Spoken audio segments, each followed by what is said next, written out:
Hello and welcome to Jason Live. My name is Patrick Shea. We're back once again with our STEM career series where we learn about careers in science, technology, engineering, and math from role models working in those fields.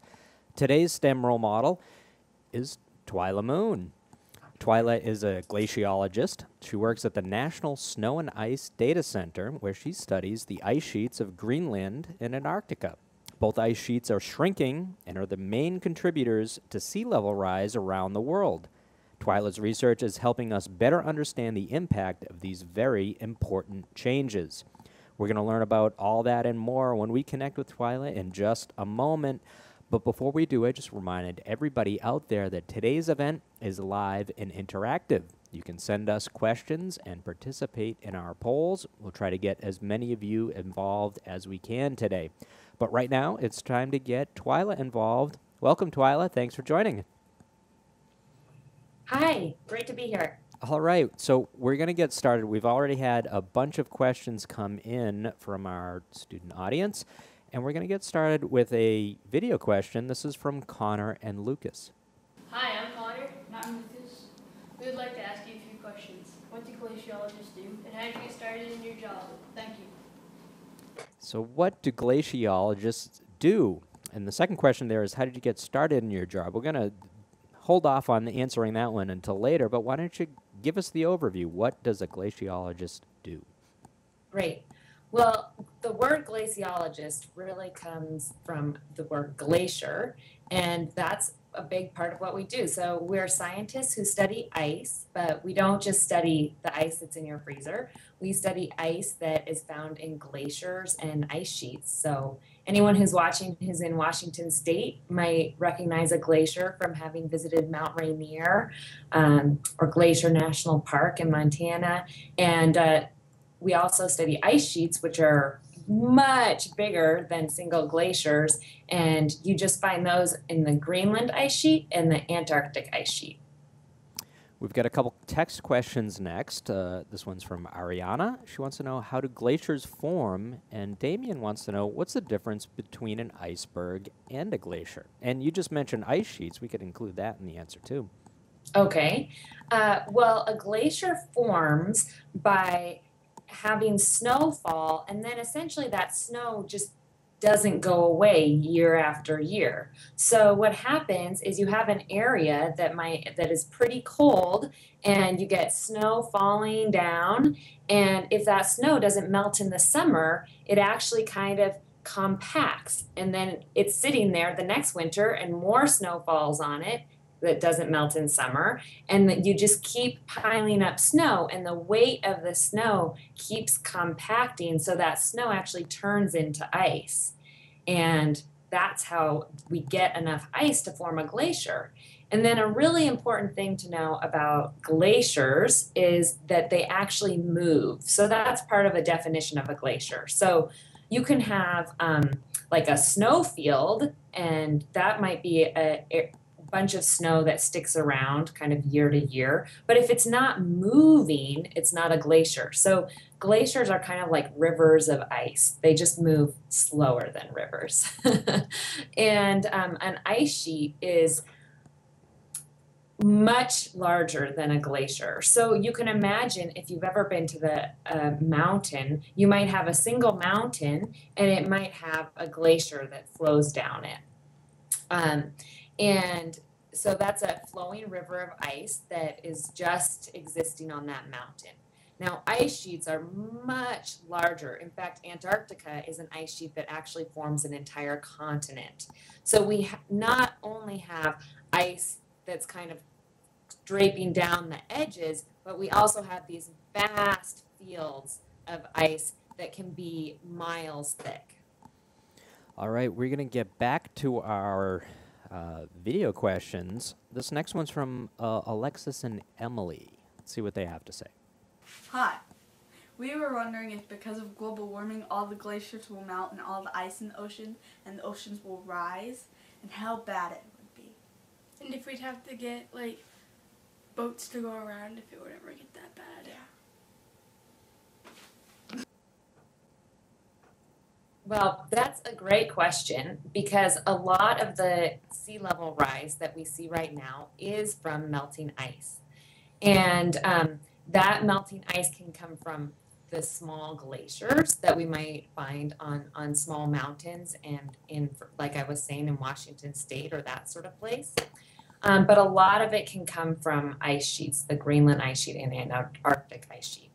And right now, if we melted all of the ice on those ice sheets, we would see hundreds of feet of sea level rise. But there is so much ice in those ice sheets that we're not likely to melt it all in a time scale that we are thinking about. You know, that would take hundreds of thousands of years probably. But we are melting enough that we can really notice the change. And we actually expect that in the next 80 or so years, we might see sea level rise around the globe go up by about 3 feet. And if you're in a coastal area, that's enough that you're going to be noticing it and needing to be doing some different planning about how you live, where you live on the coast, and how the different infrastructure in your town might work. Emily has another related question. She says, so you study about global warming and try to come up with solutions to make the glaciers not melt anymore? Is that what you're doing in your study? Yeah, so, and I see I didn't mention the difference between icebergs and glaciers, so I'll do that in a minute too. But there are many different sorts of scientists, and we all work together.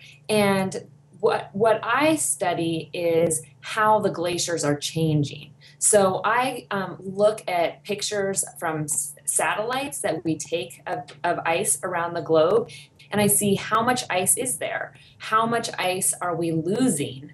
And so I really try to understand how the ice is changing. Then it's a different set of scientists who might take that information and look at, for example, ways that we could reduce greenhouse gas emissions, because that's what is producing the warming that is affecting the glaciers. And so that's a different person who's looking at some of those solution parts. And often those people are more connected to politics, economics, and some of those other fields too. But I'm really studying how things are changing and what kind of changes we see out in nature. All of the above, very important to as we experience these changes. We're going to shift gears and go a slightly different direction. Don and Eamon are both wondering pretty much the same thing. Why are some icebergs and some glaciers blue? Or why do they appear to be blue from a distance? Yeah, so that actually is a pretty interesting question, because it turns out that ice is actually a mineral, a crystal. So when you have snow, it looks white because it's reflecting all the different light. So the sun is hitting it, and all of the different colors of the light spectrum are reflected back so you can see them. But when that snow compacts and turns into glacier ice, it actually has a crystal structure. And then when the light from the sun hits it, it actually is able to absorb the blue part of that light. And so that's what you see back. There we go. So our next question and here. those, actually, that picture you just showed was of an iceberg. So a glacier is all connected, and those icebergs are the big chunks of glacier ice that have actually broken off of the glacier and are floating in the ocean. And it's easy to see the blue on a lot of them. Mm-hmm. Just going to jump to our next question here from Holland. Do you ever camp on the glaciers or ice sheets overnight? Yes, and that's one thing I love about the work I do, is sometimes I get to do field work. And when we go to the field, we sometimes go out and we fly out with a helicopter. And this was a video that I took from one of our field sites. So you can see that we had set up our tents that we were staying in, and we were staying out on the ice sheet for about 2 weeks and setting up different scientific instruments. And then we actually left, and the instruments stayed there and took measurements all year while we were gone. Very cool. And you had mentioned the helicopter. I wanted to show this shot. I mean, this is a pretty cool way to get to and from work, right? Yeah. Yeah, I don't get to do field work a lot. I don't usually go more than once every year or two, but it's something I really love doing. We have a bunch of students in Mrs. Bound's class. They're from Alaska, and they want to know, are there any Alaskan glaciers that you've studied? Yeah, so I have not spent a lot of time doing really extensive studies of Alaska glaciers, but there is a lot of really great science that happens in Alaska. And actually, when I was just first interested in being a glaciologist, I spent a summer learning about glaciology on the Juneau ice field outside of Juneau, Alaska. And that's an area where a lot of people learn important skills to become glaciologists when they're older. So Alaska is a great place if you're interested in looking at glaciers and studying them. I bet. Carla and Cecilia have our next questions. Carla says, I see that you do a lot of field work. What was the lowest temperature you've ever had to experience in the field? And Cecilia wants to know, do you enjoy being in the cold as a glaciologist? Is this a job requirement?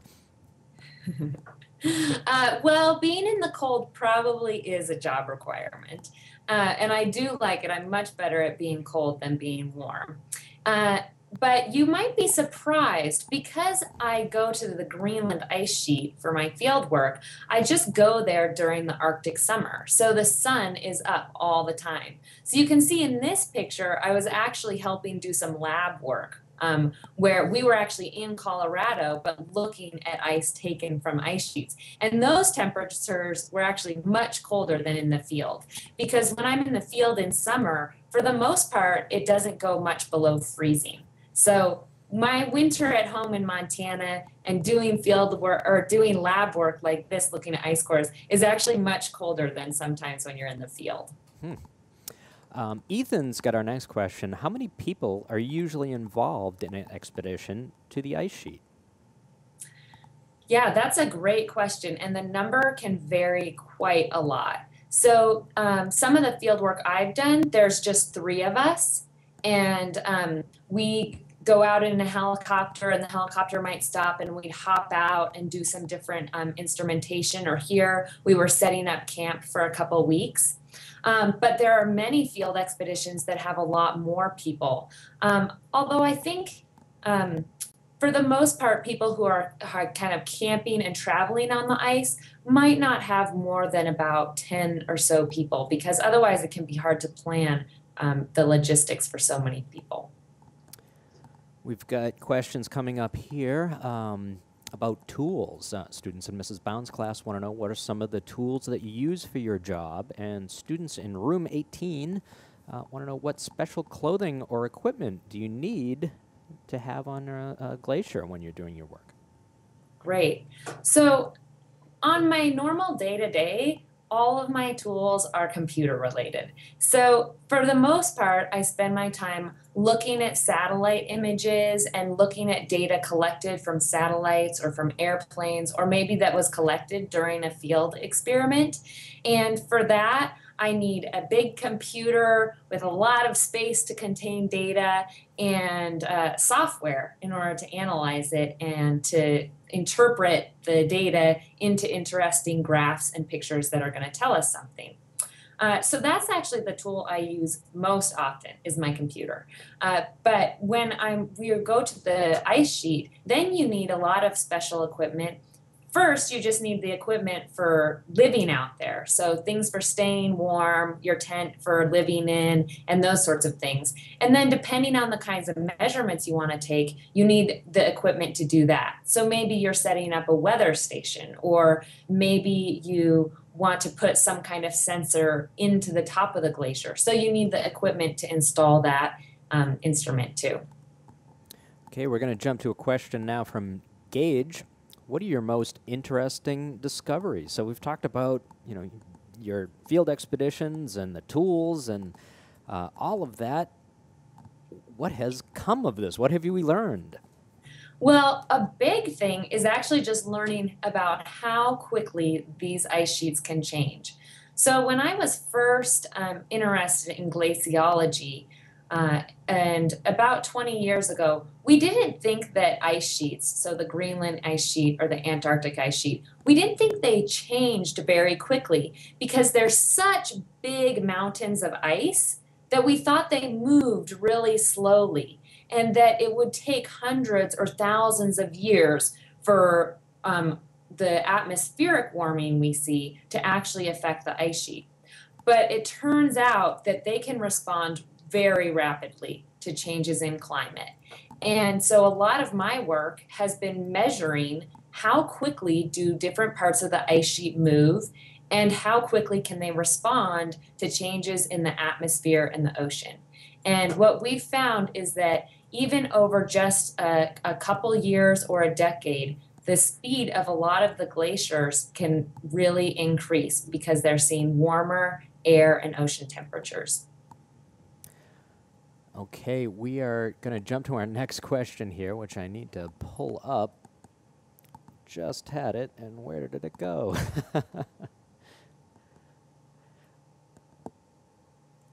Another thing that we've discovered that kids might like hearing about too is some of the field work I've done has been for lakes that form on top of the ice sheet. And we had been able to see that these lakes form because, as I said, in summer, it can be pretty warm on top of the ice sheet. And so some of that ice melts and you get lakes that sit on top of the ice sheet. But of course, water is heavier than ice, right? Like if you have a glass and you have water, your ice wants to float at the top of the glass. Well, the same thing about this water that sits on top of the ice sheet, it actually wants to go underneath the ice. And so we could see these in pictures and we decided to travel and study these lakes that form on the ice sheet. And we went and we boated around on the lakes on the ice sheet. So here's a big lake and you can see that little person. So these are pretty big lakes and we boated around and put in instruments and we really hoped that lake would drain while we were out there. But it didn't drain during the 2 weeks we were out there. And we had to go back and we couldn't get the data from our instruments for a whole year. And we got the data from our instruments and it turned out that entire lake had drained in less than an hour. Wow. So that was more water than Niagara Falls going through a hole from the lake down into the ice sheet and out to the underneath the ice sheet. Well, we've got a related question here. There's been a few questions that I've been trying to get in here, but let's tackle this one here from Mackenzie from Michigan, which is related to what you were just talking about. I'm sure. Are there underground water pools under the glaciers? Yeah, there are, although studying underneath the ice sheets is really difficult. So for example, we know that there are big lakes underneath the Antarctic ice sheet. And we think there may be a couple lakes under the Greenland ice sheet, but we aren't sure yet. But we do know that water flows underneath the ice sheets. So it may kind of spread out, or it may just go through kind of individual stream channels underneath the ice sheet. But that's a really difficult place for us to get good data because, of course, none of us are traveling there. Got it. Next question, another group of students in Miss Bounds class. What was the first glacier that you studied, and how has it changed since you first studied it? Yeah, well, I've spent a lot of time not thinking about just single glaciers, but thinking about ice sheets, which are, as I said, they're much bigger. And the ice sheet here actually has many different small glaciers that act like conveyor belts to connect the ice sheet out to the ocean. And so the Greenland ice sheet is really the one that I started studying. And there we can see that around the edges of the ice sheet, it's actually retreating and we're losing ice. And the velocity of the edges of the ice sheet has increased. So the ice is moving more rapidly towards the ocean. And there are pretty dramatic changes just within the last 10 or 15 years. So on average, a lot of those velocities have increased by 30%, which is pretty significant considering that they're moving a lot of ice from the ice sheet. Got a question now from Mrs. Clark's class. Do you use core samples to learn about the layers of the ice? Is that important to what you do?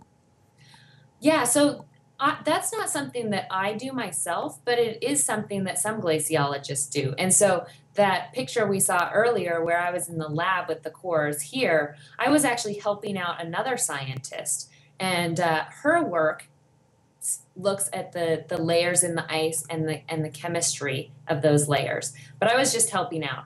For the most part, I don't work with ice cores. Sophia wants to know what causes the glaciers to actually move. So the main thing that causes the glaciers to move is just that they are so heavy. So for example, and they're a material that is not actually solid. So if you think about your morning breakfast and you're having pancakes, you might have a pancake batter, and if you pour some of that pancake batter out onto a table, it's going to keep spreading out at the edges. And that's just because that pancake batter isn't really solid. It's a little bit liquidy. And glaciers are like that, where the ice actually isn't completely solid, and there's so much of it that the weight of it can just help it spread. Okay, we're going to take one more question in this segment before we move on, and this one is from Mrs. CG's class. We are interested in the adventure of fieldwork. Is it more adventure or more danger? How would you describe your fieldwork? Well, the idea is definitely for it to be more adventure. Our job as scientists when we're planning field work is to do our very best job to make sure that we're going to be safe when we do it and that the experiments we're going to try and run are going to be successful. So it's an adventure to be out there and to be taking data, but for the most part, we don't want it to feel very dangerous. Makes sense. So we're going to move on now. We've talked a lot about your current career and your current research. We're going to learn how you got to this point in your career. And to get us kicked off there, we have a video question from Sophia and Haley. My name's Haley, and I'm Sophia, and we have a few questions for you. What sparked your interest as a glaciologist? And how many places have you been for your job as a glaciologist? What sparked your interest, and how many places has your work taken you? Well, what really sparked my interest when I was in college, I always liked the out of doors, and I went on a semester from school and I traveled to Nepal and did a study abroad. And while I was there, we traveled up to some of the glaciers in the Himalaya. And we got up, it was the first time I'd seen a big glacier in my entire life. And we stood up next to it and you could hear the changes in the glacier. So you could hear that there were bits of rocks falling and ice moving and water dripping. And I really felt like, wow, that glacier almost seems like it's alive and it's changing right now in front of us. And that I just decided that that's what I wanted to study for the rest of my life. So that's how I got interested in being a glaciologist. And it's really been a neat experience. As I said, I spent some time then studying in Alaska, and I spent time studying in Greenland. And often as a scientist, you get together with other people to share your knowledge and come up with new and interesting science questions. And so for that, we travel to workshops. For example, I went to one in Norway, or we travel to conferences that are different places in the United States or in Europe. And I'm still pretty early in my career as a glaciologist, so I'm hoping I'll probably need to go to Antarctica one of these days. Cool. Jada and Courtney have a couple questions for you now. When did you start liking science? And Courtney wants to know, why did you want to be a scientist in the first place? And she's wondering because she likes science too. Yeah. Well, I have to say, I think I've liked science almost as long as I can remember. I always thought science was really fun, And I also have always liked art a lot. But when I was in middle school, I skipped a grade, but my science teacher said, no, you can't skip that grade of science. So for 1 year, I got to take 2 science classes. I took 7th grade science and 8th grade science in the same year, and I loved it. I really liked going to science fairs, and I just thought it was fun to explore and ask questions and learn new things. And so I really stuck with it. Well, because you mentioned it, I wanted to get Rachel's question in here. How did you skip 7th grade? Well, probably because I was pretty stubborn. But before that, I always went to public school growing up. And in 5th and 6th grade, I participated in an advanced 5th and 6th grade program at one of the public schools. And then when I got to middle school, there wasn't an advanced program.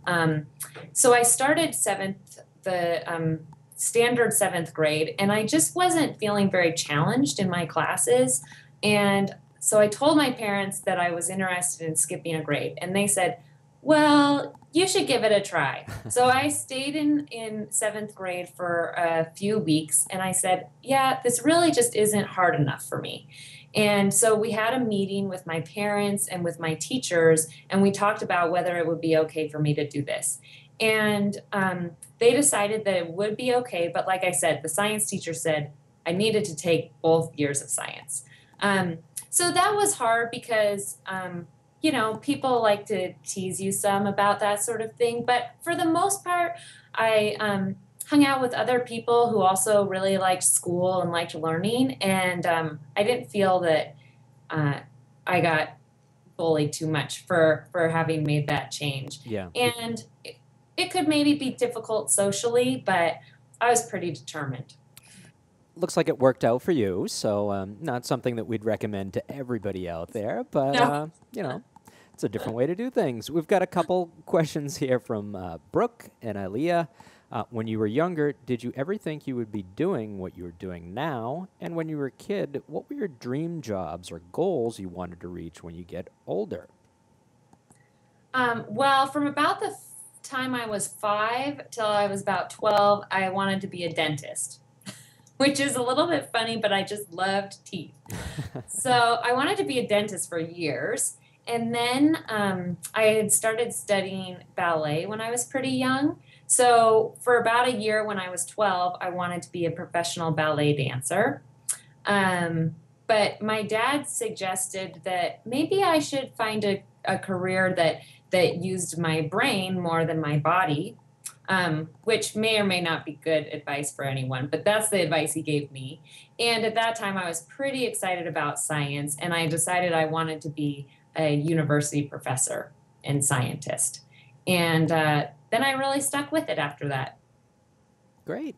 Christian asks, what college degree did you have to get to be where you are now? And Emil or Emily, not sure, is studying glaciers something you can learn at a regular college? Or you have to go to somewhere that really focuses on that?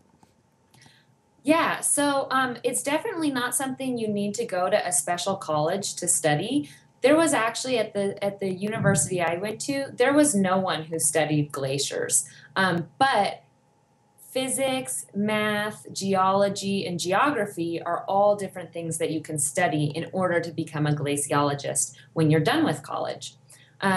So my degree is in geology, and I mostly studied then rocks and minerals. And but I know other glaciologists who have done all those different things, studied math, studied physics, studied geography. So there are many different ways that you can study to become a glaciologist during college. Okay, Emily and Rachel want to know, did you have a mentor when you first became a glaciologist? And do you mentor anybody now that you've had some experience? Yeah, I've had various mentors all along the way, and I think that's a really really helpful.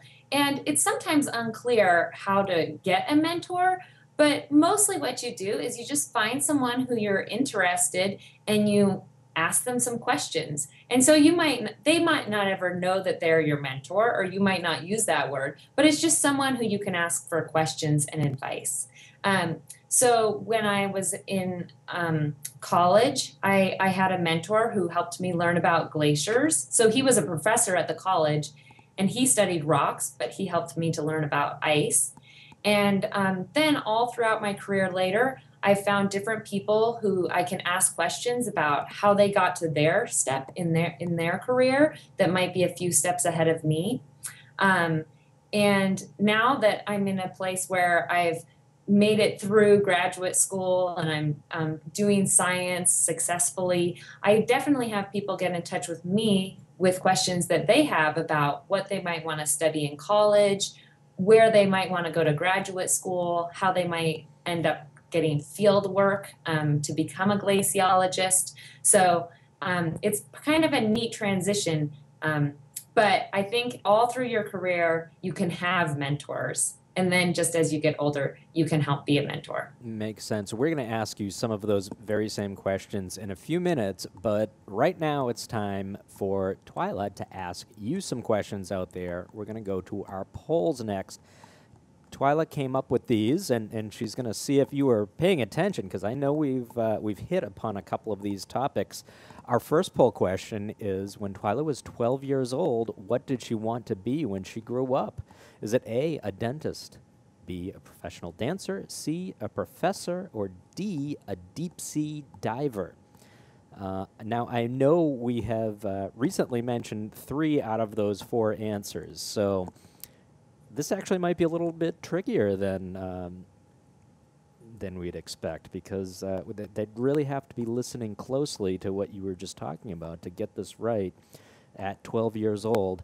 I can see folks are entering in their answers right now. 49% at the moment think dentist. 40, about the same, think professional dancer.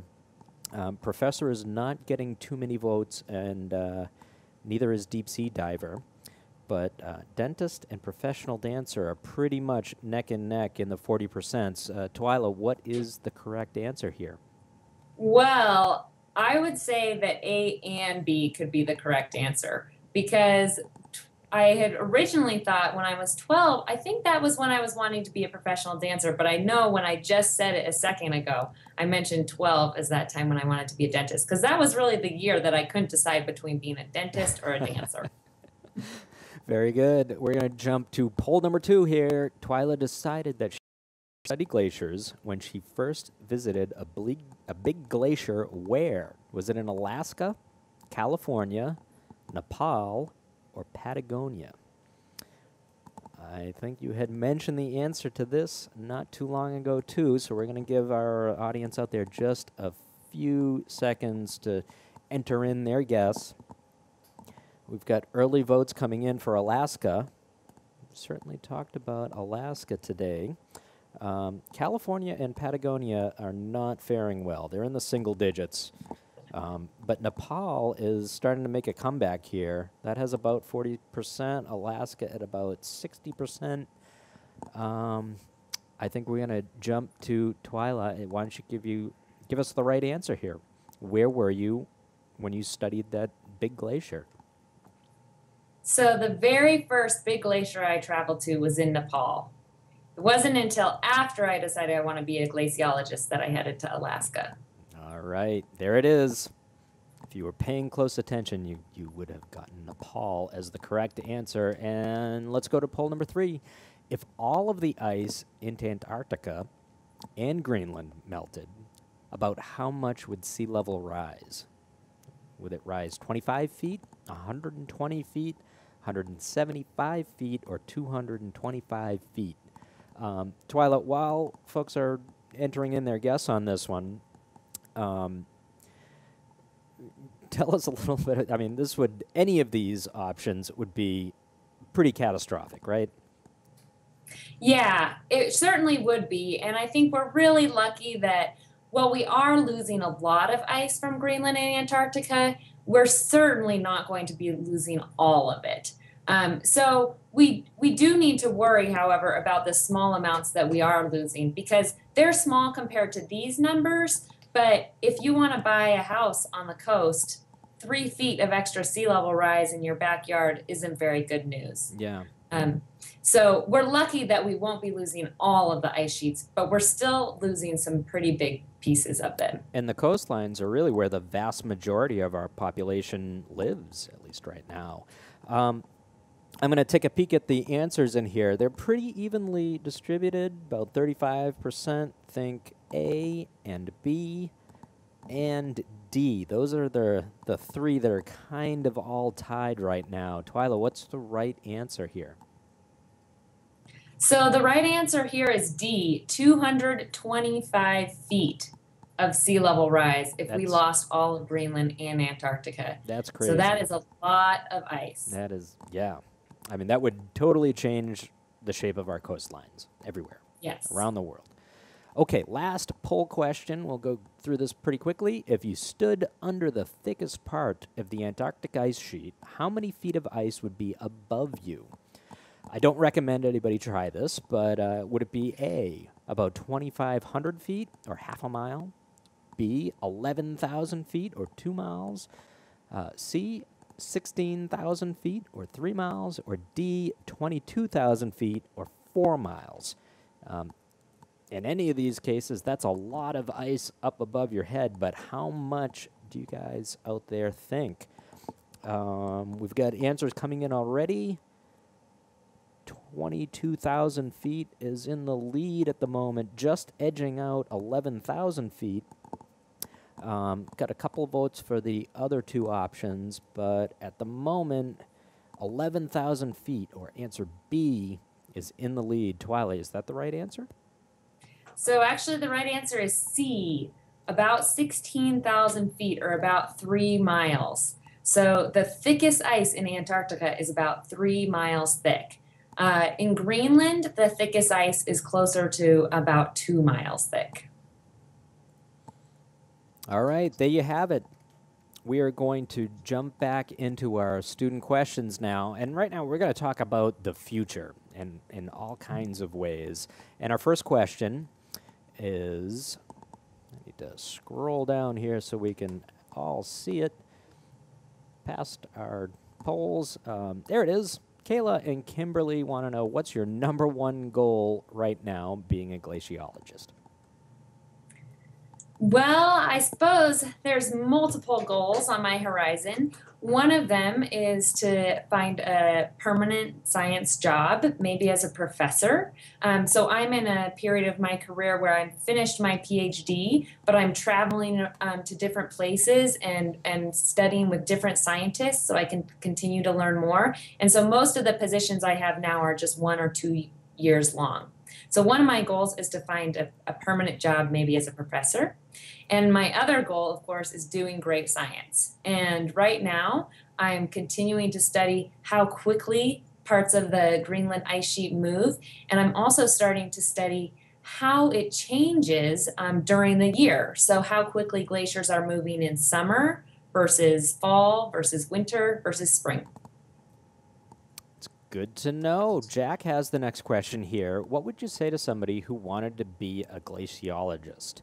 And on a related note from Mrs. Alt, if somebody was interested in becoming a glaciologist, how would you go about doing it? Yeah, well, I think an important part of being a glaciologist is just being a good scientist. And doing that, you want to be a person who asks a lot of questions and thinks of questions that other people haven't come up with. You want to make sure to pay attention in science classes and in math class. And also, a lot of glaciologists are people who enjoy spending time out of doors. That's not a requirement, but many people also like going out and exploring. And so being a good hiker, that sort of thing can be helpful. I'm sure it helps, yeah. I think paying attention in math and science is a great place to start. And when you get to college, then you can think about specializing more in specific topics that'll head you toward glaciology. All good advice. Extending upon that, a question from Mr. Lemmerman's class. What advice would you have for girls specifically pursuing a science career? Yeah, well, I think one thing is to continue to have confidence in yourself. A lot of times, girls, as they continue on, you might be in a class where there's not as many girls as there are boys, and it's easy to kind of question whether you're really as good at it as maybe you think you are or you want to be.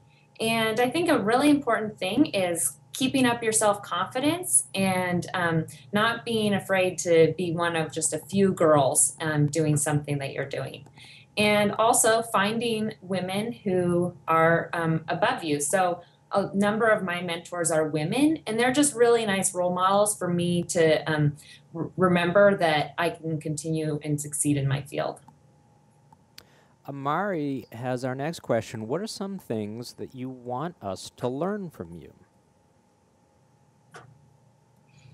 Well, I think one thing I'd like you to learn is that science can be really fun and interesting, and that actually science is more about asking questions than finding yes or no answers.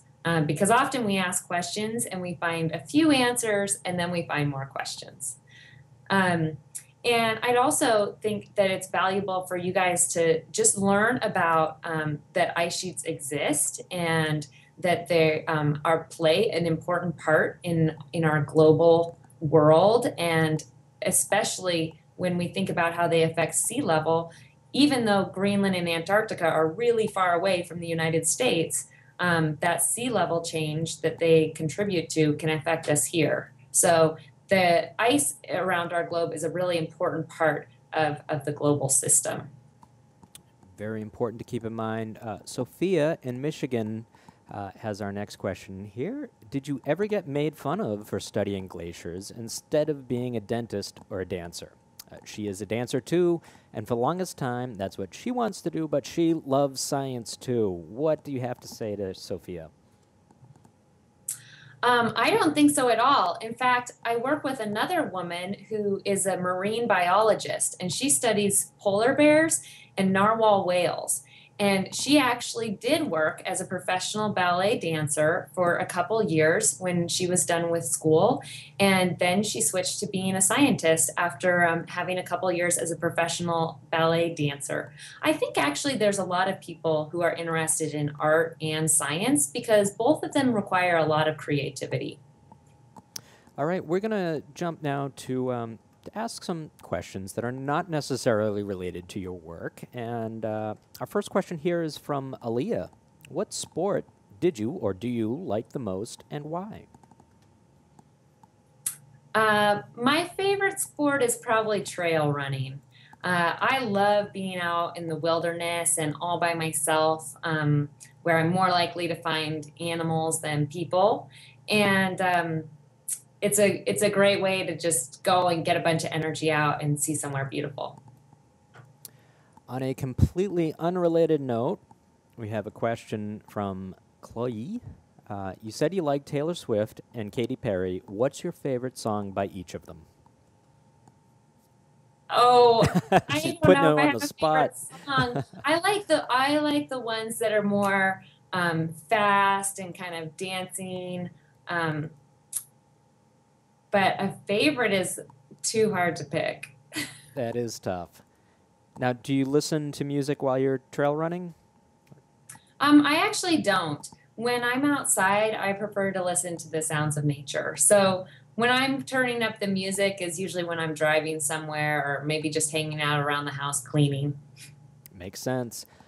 Kalia wants to know, do you have any brothers and sisters? And if so, do they like to go outdoors and do they like the stuff that you like? Mhm. I have one older sister. She's almost 8 years older than me. And she likes going outside, but she is never as much into the outdoors or as I've been. So she she goes camping, car camping with the family some and that sort of stuff, but she doesn't like exploring quite as much as I do. Car camping is a bit of a different experience, isn't it? Yeah. Emily and Rachel from Mrs. CG's class want to know, who was your role model as you grew up? That's a pretty tough question, actually. When I was growing up, I don't think there were, often my role models are women, just because it's, I can relate to them better. And there weren't really many famous women scientists when I was growing up. Some astronauts, like Sally Ride, but I often looked up more towards people who were maybe just a grade or two ahead of me, who I thought were really good at what they did. So a lot of my role models weren't famous people. They were just people who I thought what they were doing was really neat, and they were just a couple years ahead of me, so I could kind of imagine myself being able to accomplish the things they accomplish. Amy and Khalil are interested in fun. What was your funnest moment in your career, asks Amy, and Khalil wants to know, what do you do that's really fun at work? Well, some of the fun stuff I do at work is things like this, and getting to talk to people about glaciers.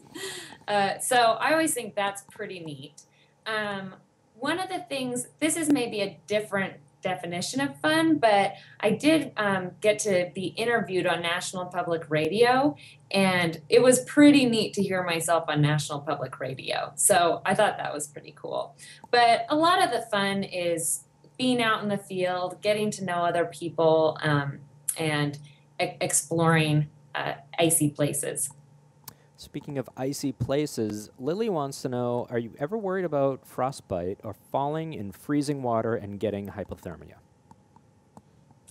Yeah, so those are the kinds of things that we definitely worry about depending on where we are. When we were working on those lakes, we wore special suits. So we wore special dry suits with lots of layers under them. So if for a chance we did fall in the water, we had a lot of protection on.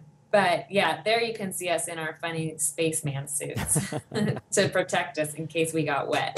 That explains the Vulcan. Yeah, I'm spacing on exactly. Spacing, yeah. But in Antarctica, there's a lot of special gear that you're given in order to help stay warm. And you also have to learn how to pay attention to how warm or cold you are and not be afraid to speak up if you're getting too cold and you need to stop and go in a tent and warm up, or drink some hot drinks or that sort of stuff. Safety first, no matter where you are. Kirsten and Joshua, I heard you talking about enjoying being out in nature and seeing wildlife. They want to know, while you're at work, do you enjoy watching wildlife roam, and what do you usually see? And Joshua wants to know, how often do you come into contact with wildlife when you're in the field? Yeah, so when I'm at work here, right now I'm at work in Boulder, Colorado, and from my office here I mostly just see squirrels. But my husband and I live in Montana, and sometimes when I go running there, I'll see moose or elk or occasionally bears. When I'm in the field, I actually don't see very much wildlife because we're on big ice sheets, and there's not a lot of wildlife that likes being up on the ice sheet. If you're at the edge of the ice sheet, for example, if you're at the edge of the ice sheet in Antarctica, then you might see penguins. And if you're at the edge of the ice sheet in Greenland, for example, sometimes we get into a town and then we travel from there up onto the ice sheet. And when you're in town, you can see the sled dogs that they have in the town, or we might see seals.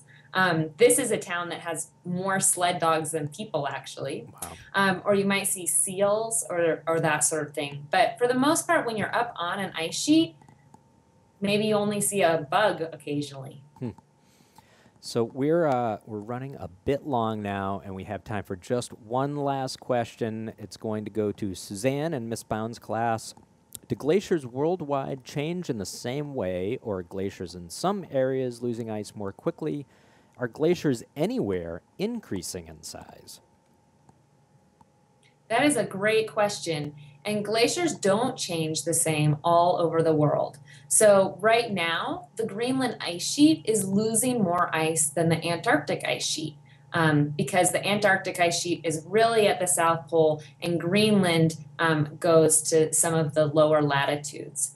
There are a couple places where glaciers are getting longer, but it's not because it's getting colder in those places.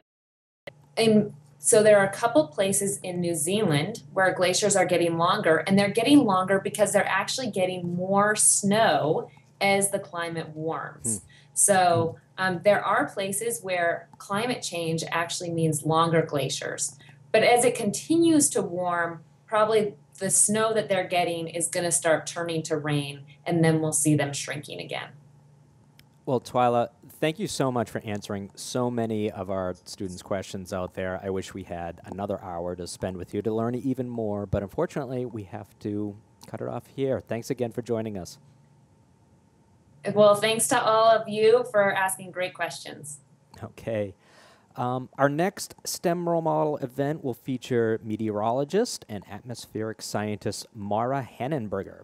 Mara's research is focused on how to improve the forecasting of dust storms so people will know when to stay indoors to avoid the negative health effects of breathing dust, which does not sound like fun. If you're interested in learning more about Mara, her research, and her career path, be sure to join us live on Thursday, December 4th at 1:30 p.m. Eastern.